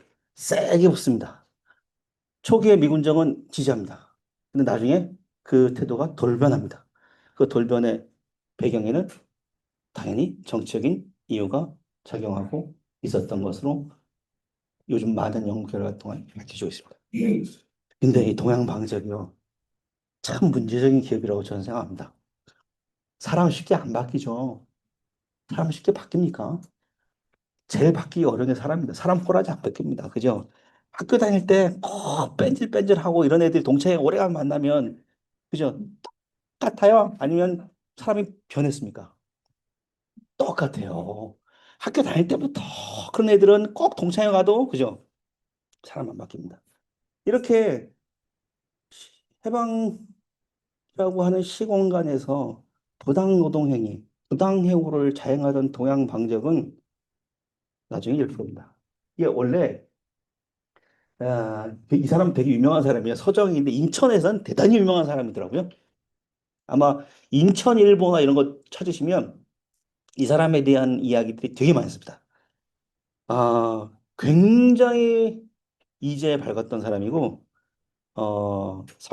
미군정이 45년 10월에 이 사람의 관리인을 최남으로 임명해요. 최남은, 그러니까 이 관리인을 임명할 때부터 동양방정 노동자들은 되게 불만이 많아요. 왜냐하면 공장을 모르는 사람이에요. 출신이 뭐냐? 국일관, 요정입니다. 요정을 운영했던 사람입니다. 부인상에, 그죠? 이렇게 요정, 그 화류계라고 하지 않나요? 그죠? 이런 걸 운영하던 사람이에요. 그러니까 이런 쪽에 운영하던 사람이니까 이런 데를 요정을 해방되고 나서 누가 드나들였을까요? 그죠? 미군정 고위 관리들이 드나들었겠죠. 그러니까 그들하고 친분이 있어서 관리는 딱 임명합니다. 이때부터 이제 야, 공장 노동자의 불만이 있어요. 근데 이 동황방적이 나중에 여러분 1978년이라고 하는 시간대 보면 소위 말하면 여공 노동운동이 치열하게 벌어집니다. 1972년부터 78년, 79년 사이. 그죠? 79년에 YH 사건 벌어지죠. 김경숙 열사가 돌아가시기 전에요. 이 사진 본 적 있습니까? 우리나라 민주화 운동에서 굉장히 유명한 사진입니다. 72년, 78년 동일방지 여성 노동자들 투쟁입니다. 벌어집니다. 당시 남성들 위주의 노동조합에서 여성들이 조합장이 되고 그리고 노동 조건을 개선하고 여러 가지 불합리한 노동 정책에 대한 반발을 세게 합니다. 당연히 파, 파업에 대해 어떻습니까? 그렇죠. 물리적인 탄압을 하게 되죠. 그리고 이때 당시 기록에 의하면 기록들 뭐 수기들 읽다 보면요. 제일 많이 하는 게 야, 너희들 여자들이 뭘 한다고. 어린 애들, 그러니까 당시 여공이 되게 어리잖아요. 18, 21살, 22살 많아봐야 20, 대여섯일 텐데 이 어린 것들이 그죠? 제일 싸가지 없다. 뭘 알지도 못하는 것들이 이러면서 엄청나게 하죠. 결국은 78년 똥물을 받아다가 농성하고 있는 여공들에게 던져버리는 사건이 벌어집니다. 이 얼마나 무자비한 그리고 무법적인 일이었습니까? 그래서 이 지금 이 전평의 파업은 결국은 단순하게 조합주의 운동, 노동자들의 노동 조건을 개선해 달라거나 임금을 인상해 달라고 하는 그런 노동자들의 요구도 있었지만 거기에 뭡니까? 당시 정치 상황에 대한 개선, 정치적인 상황에 대한 적극적인 개입도 함께 있었죠. 그래서 미군정 기간 동안에 네 차례의 총파업이 벌어집니다. 그죠? 40년 9월에 총파업이 벌어지고요. 47년 3월, 48년 2월 7일, 그리고 48년 5월 8일까지 네 차례에 벌어집니다. 이게 결국 뭐냐면 정치적인 파업입니다. 요즘 뭐 정치적인 파업은 안 된다 뭐 이렇게 하잖아요. 근데 기본적으로 한국 노동운동의 출발은 단순하게 조합주의 운동이 아니라 그냥 미국 그 노동운동 이런 걸 다룬 영화 보면 되게 이상하죠. 이제 그런 거 많습니다. 브루클린 가는 마지막 비상구 이런 거 보다 보면 이상합니다. 그죠? 그죠? 마피아가 거기 막 끼어 있고 막 그렇지 않습니까? 그냥 단순하게 노동 조건, 노동자들의 권익, 임금 많이 올려달라. 우리만 잘 살겠다. 이런 식의 어떤 굉장히 협소한 노동 운동이 아니었다는 거예요. 한국 노동운동 뿌리를 보게 되면 기본적으로 아주 적극적으로 사회 문제나 정치 문제를 개선하기 위한 정치 투쟁이었습니다. 미군의 노동쟁이 건수만 보세요. 45년 12월에 일단 한 건. 참가 인원이 몇 명? 300명 정도 됩니다. 근데 46년에 몇 건 일어나요? 170건이나요. 참가 인원이 5만 명이 넘습니다. 47년에 134건, 48년에 30조, 48년에 왜 줄어드냐? 47년 1월 넘어가면서, 그리고 12월 넘어가면서는 47년 하반기를 경해가면서 대규모적인, 소위 말하면 사회주의 세력에 대한 탄압이 이루어집니다. 이게 조선은행 조사부의 조선경제연보에 실려 있는 자료입니다. 파업의 주된 이유 중에 하나가 임금 인상, 공장 폐쇄 반대였지만 이런 명분을 내세우고 있지만 결국 그 이면에는 당시 정치 상황에 대한 적극적인 개입이 자리하고 있었다라고 말씀드릴 수 있을 것 같습니다. 그렇기 때문에 이러한 움직임들이 결국 전평의 9월 총파업으로 이루어지게 됩니다. 전평의 9월 총파업은 굉장히 중요한 사건입니다. 왜냐하면 어찌 보면 뒤에 말씀드리겠습니다만 10월 대구 항쟁에 촉발시킨 계기가 된 사건입니다. 전명선이라고 하는 해방기에 썼던 소설가가 쓴 방화세라는 작품이 있습니다. 거기 보면 당시 전평의 총파업에 대한 이런 얘기들이 있습니다. 한 대목만 읽어드리겠습니다. 해방이란 어느덧 제각기 저살 욕심에 인정이고 의리고 다 집어치우고 모두 눈이 벌게 해서 설친 세상으로 변하여졌음에도 어디 그럴듯한 자리 쌀 한 대거리라도 변통할 길이 꼭 막힌 그였다. 대관절 공전이라는 건 공장의 임금이죠. 임금이 좀 몰라야 숨을 쉴 텐데 섣불리 시비를 차렸다간 도리어 주인과 순사 등살에 욕을 당할 것이고 그러나 아무리 생각을 해보아도 오직 살아나갈 길은 30명 직공이 죽기로 결심하고 한데 뭉쳐서 이를 중지하고 공전 올리는 요구 조건을 해결시키는 길밖에 다시 도리가 없는 현실이었다. 그때 마침 3천만 동포의 괴로움을 대신하여 일어난 철도국 4만 명의 아우성. 그것은 무엇보다도 자기의 살아갈 길을 자기 자신의 힘으로 싸워 얻는 커다란 충동이 아닐 수 없었다라고 당시에 전명석이라는 사람이 이 총파 이후에 직후에 발표한 단편 소설 방화제에서 이렇게 씁니다. 그러니까 이것만 봐도 당시에 사람들이 민중들이 어떻게 해방을 인식했는지 알겠죠. 그러니까 해방이 되니까 이게 일단 세상 인식이 너무나 각박해진 거예요. 그러니까 사회적 정의가 좀 이루어질 줄 알았는데 그잖아요. 해방이 되면 좀 못 산 사람들도 좀 잘 사게 되고 그리고 그동안 참 뭐 일본에 빌붙어 가지고 호의호식하던 사람들은 좀 그에 따른 법률적인 도덕적인 책임을 좀 물고 그리고 분단도 안 되고 우리 손으로 좀 우리 나라다운 나라를 세우고 이래야 되는데 뭐가 누가 득실거려? 몰입애들이 득실거리죠. 해방기를 상징하는 키워드 중에 몇 가지 단어가 있는데 그 중에 제일 많이 등장하는 것 중에 하나가 몰입입니다.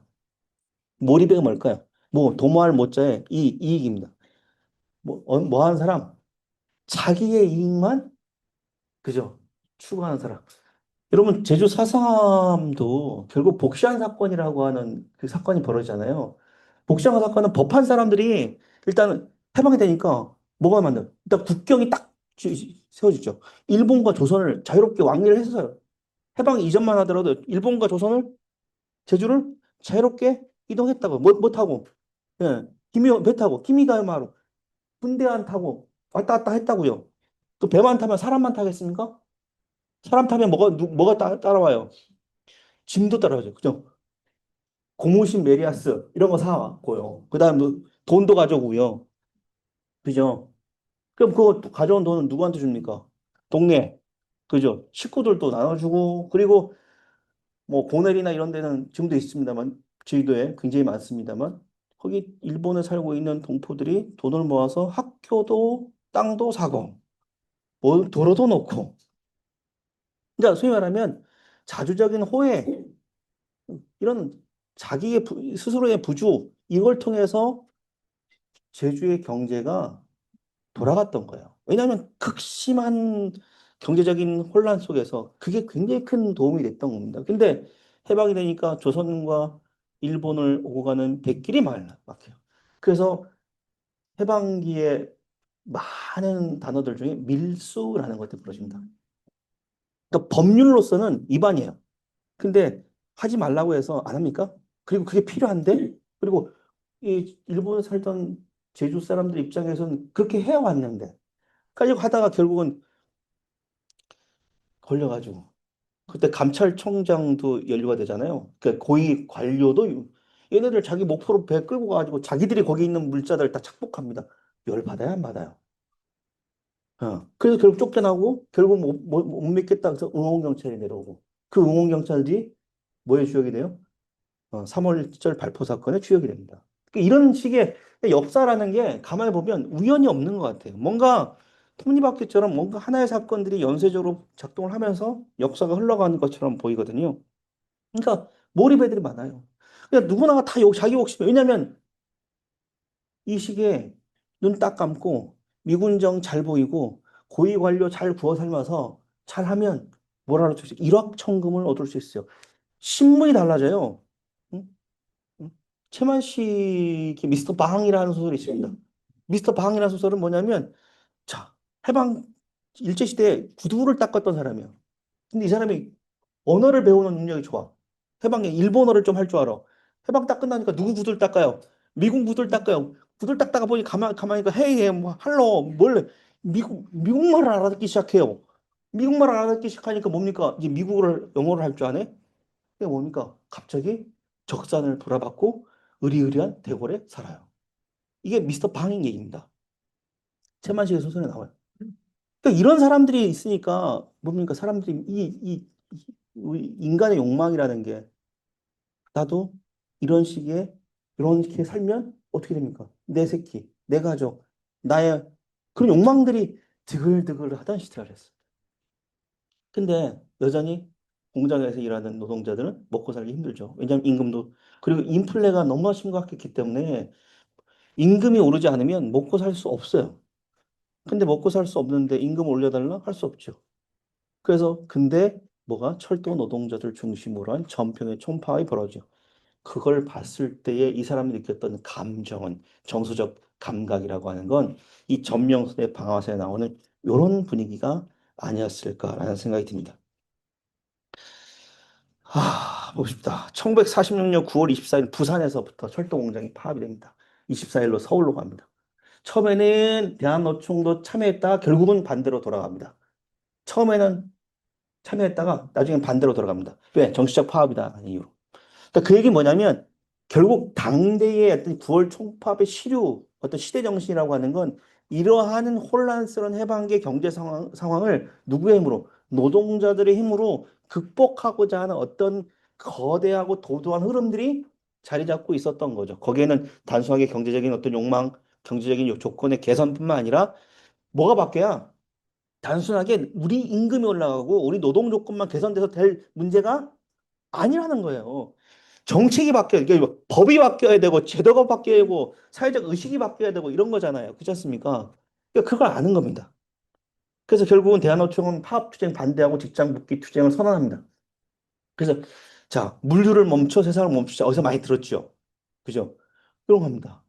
어찌 보면 지금 일명 90년대 이후부터 이게 벌어지고 있는 87년 노동자 대투쟁부터 시작된 우리 한국의 어떤 노동운동이 결국은 이런 전평의 총파업이라고 하는 이 역사적 배경을 근간으로 하고 있는 게 아닌가라는 생각이 듭니다. 부산철도 노동자 700명이 참여해요. 이게 부산에서 했는데 결국은 부산에서 어디로 가요? 전국으로 확산됩니다. 전국적으로 확산됩니다. 그래서 9월 24일 오후에는 서울철도 노동회 그리고 조선출판노동조합 이런 다양한 단체들이 파업에 참가합니다. 조건이 뭐냐? 노동자의 생활을 보장해라. 노조 활동의 자유 그리고 단체 계약권을 승인하라. 그러니까 노조 활동을 할 수 있는 자유와 단체 협약권, 단체 교섭권 달라는 얘기입니다. 공장 폐쇄하지 마라. 폐가하지 마라. 그리고 여기 그 당시에 현대일보, 조선인민보, 중앙신문, 그러니까 쉽게 말하면 좌익 계열의 신문들이 정관 나가거든요. 복강하자. 어찌 보면 이때는 이렇게 많은 사람들이 참여하게 되면서 당시의 전평 총파업에 대한 회고들을 보면 이게 되게 조직적인 운동이었지만 조직적인 운동을 벗어나는 대단히 자발적 흐름들, 되게 소위 말하면 전평에서 조직에서 이러이러한 투쟁을 하라라는 것과는 별개의 움직임들이 본물처럼 쏟아집니다. 뭐 할 수 없어. 통제할 수 없을 정도로. 이거 어마어마하게 많은 요구들, 많은 목소리들이 그동안 억누르였던 요구들을 쏟아내기 시작하는 거죠. 규모 볼까요? 서울에서 7만 명이 넘어요. 부산에서 7만 명, 대구 5만, 인천 3만, 광주 2만 2천, 충남 8천, 강원 3천, 충북 1,800. 제주는 없습니다. 아마 광주 전남에 포함돼. 근데 저 규모 보세요. 어마어마하죠. 이렇게 엄청난 인원들이 참가합니다. 근데 당시 조건 보면 못합니다. 살이 아니라 쌀이죠. 살을 사업 주면 안 되죠. 허벅지를 도려낼 수도 없고요. 살이 아니고 쌀입니다. 예. 음.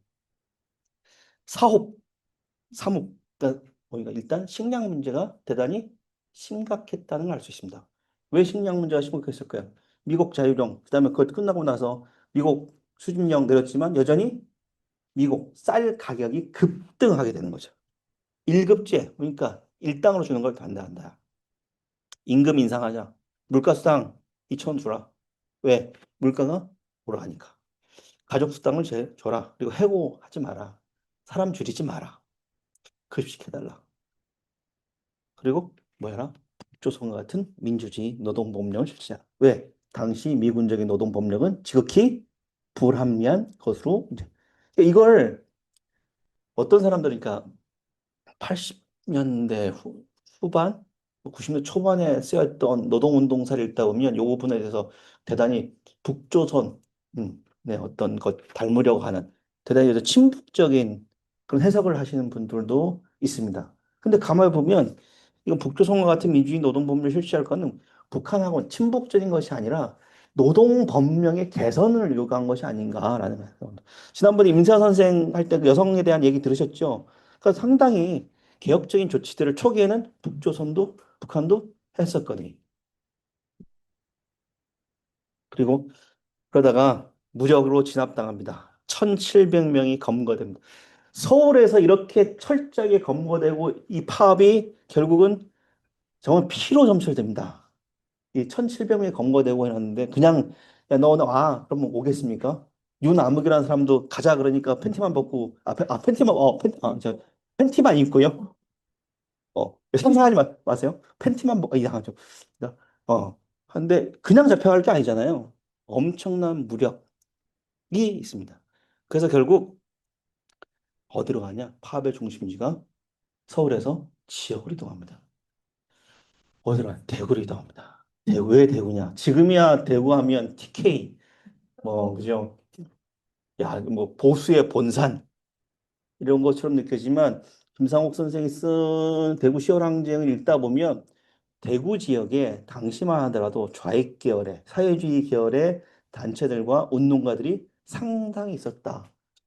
박정희 형 박상희 이거 마찬가지죠. 상당히 있었다. 그래서 이 사회주의 계열 세력들이 상당히 대구 시민들의 호응을 얻고 있었고 신망을 얻고 있었다. 그게 결국은 대구 지역에서 요것이 되는 결정적 계기다. 그리고 특히 뭐냐면 대구는 철도, 대구, 예, 그죠. 교통이 왔다 갔다 하죠. 그래서 결국 부산과 서울에서 올라갔던 이런 파업이 철저하게 괴멸되니까 대구로 내려갑니다. 그리고 대구에서 9월 30일 날 집회하는데 경찰이 발포하고 그리고 결국은 분노한 군중도 일어나고 그것이 결국 뭘로 이루어져요? 10월 항쟁으로 이루어지죠. 그러니까 대구 10월 항쟁도 보면 일어나는 프로세스가 제주 4.3하고 거의 동일합니다. 거의 동일합니다. 예? 자, 황석영의 철도원 3대 있습니다. 황석영의 철도원 3대 하면 이일철, 이이철이라고 두 형제를 통해서 그 노동운동의 3대를 조망하는 소설입니다. 안 읽어보신 분들은 꼭 읽어보십시오. 정말 좋은 소설입니다. 황석영입니다. 예, 황석영을 조선의 3대 구라라고 하죠. 구라는 조선말일까요? 어, 비속어일까요? 음, 처음에 저는 구라가 비속어인 줄 알았어요. 그죠? 근데 그게 아니라 입구자에 나팔 나자입니다. 예, 입구자에 나팔 나자 써서 예, 이게 구라래. 그래서 구라는 비속어가 아닙니다. 그래서 황석영의 소설에 보면 그 장면이 이렇게 있습니다. 경찰이 전평회관을 포위하고 배치되어 있는 가운데 군용 트럭이 모여들기 시작했다. 이때 군용 트럭은 누굴까요? 예? 경찰이 있는데 군용 트럭이 있어요. 이 누가 있을까요? 경찰 말고 누구 있을까요? 우익 단체들, 우익 청년 단체들이겠죠. 트럭 위에는 버젓이 강목이며 쇠파이프, 곡괭이, 자루 등으로 무장한 청년 수백여 명이 타고 있었다. 이들은 대한노총원임을 자처했으나 대부분이 보수정당의 청년단과 서북청년단이었다. 그들 중 일정 때부터 경성에서 총독과 의 조정 아래 폭력을 휘두르던 깡패들이 앞장섰다. 백석 테러들의 등장입니다. 회관 입구와 층계, 복도 등의 요소를 지키고 있던 노동자 보안대원들은 앞장선 폭력배들의 무력에 간단히 제압되었고 깡패들 중에는 총기를 지닌 자들도 있어서 총소리까지 요란했다. 수십여 명이 다치거나 살해되었으며 피가 낭자한 회장에 경찰병력이 들어와서 1,400여 명의 일반 노동자들과 간부들을 체포 검거했다. 그러니까 피해 수청입니다. 이런 피해 수청들이 벌어지는 거죠. 10월 2일 대구의 폭도 봉기 출근합니다. 이게 아마 최초의 보도입니다. 대구 지방에서. 그리고 이건 당시에 여기 사람들이 있고요. 경찰들이 이제 사람들에게 쳐들어가는 장면입니다. 대구 항쟁 얘기까지 하려고 그랬는데 대구 항쟁은 일단 제가 공부가 아직 덜 되어 있습니다. 저도 되게 피상적으로 알고 있고 대구 항쟁 전문가가 아니고요. 근데 제가 이 공부하기 전까지는 내가 알고 있는 게 맞겠거니 생각하고 나도 좀 많이 알고 있겠거니 생각했는데 자료를 들여다보면 들여다볼수록 봐야 될 게 너무 많습니다. 그리고 또 오늘의 주제가 대구 항쟁은 아니어서 그래서 대구 항쟁을 전문적으로 연구하신 분들도 있는데 그런 분들 계신데 제가 감히 어줍지 않게 말씀드리는 건 좀 아닌 것 같아서 이 얘기는 넘어가겠습니다.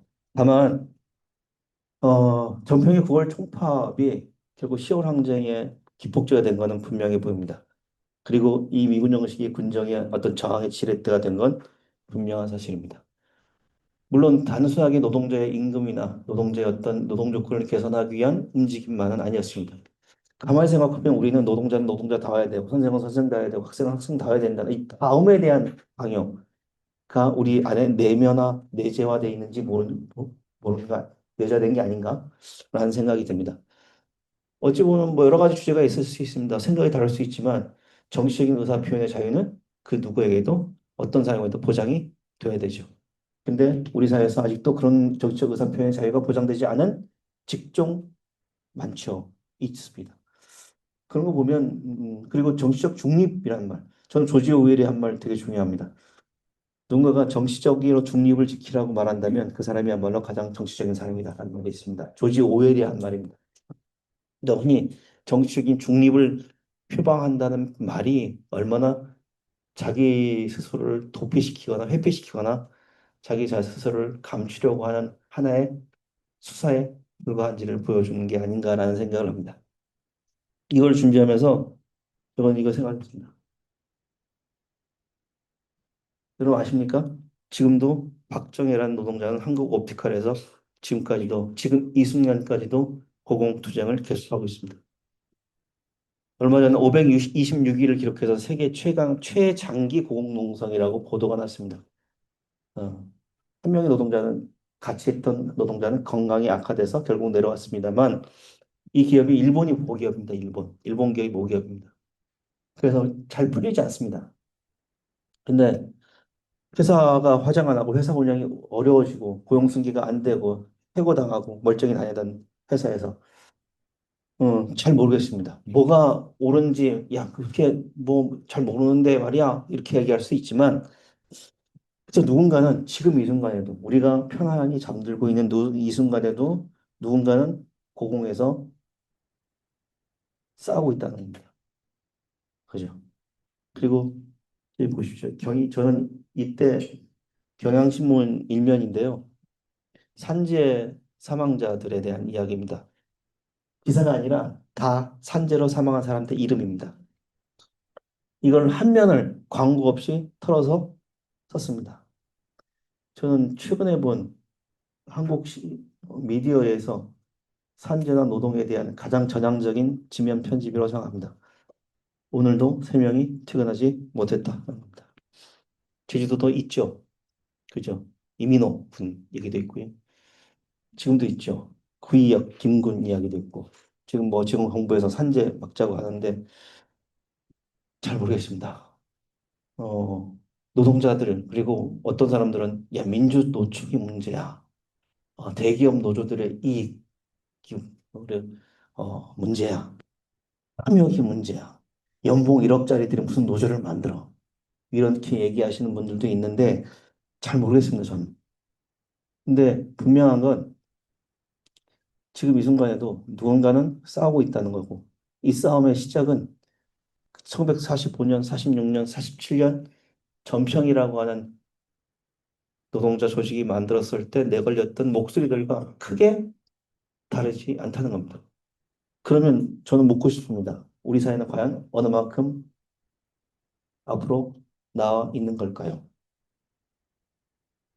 이만큼 왔으면 됐다라고 생각할 수도 있죠.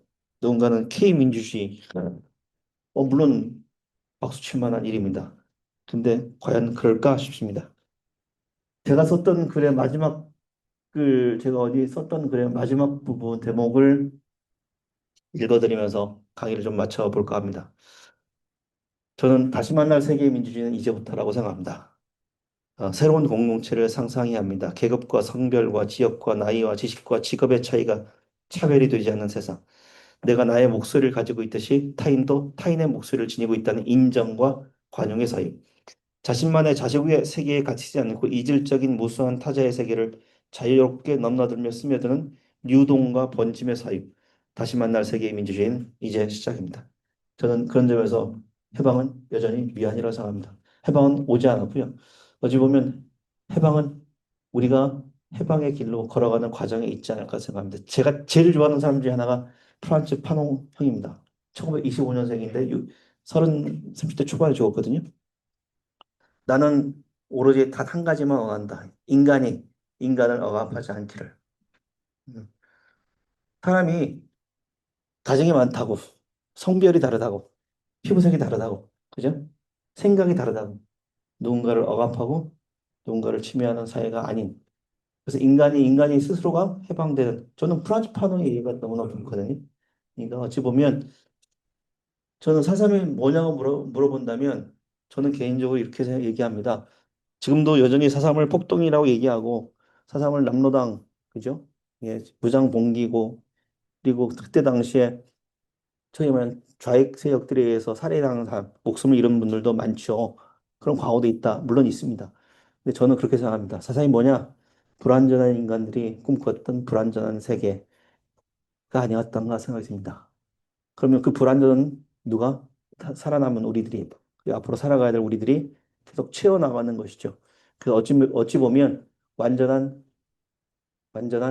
해결이라는 건 존재하지 않는 것이 아닌가라는 생각이 듭니다. 언제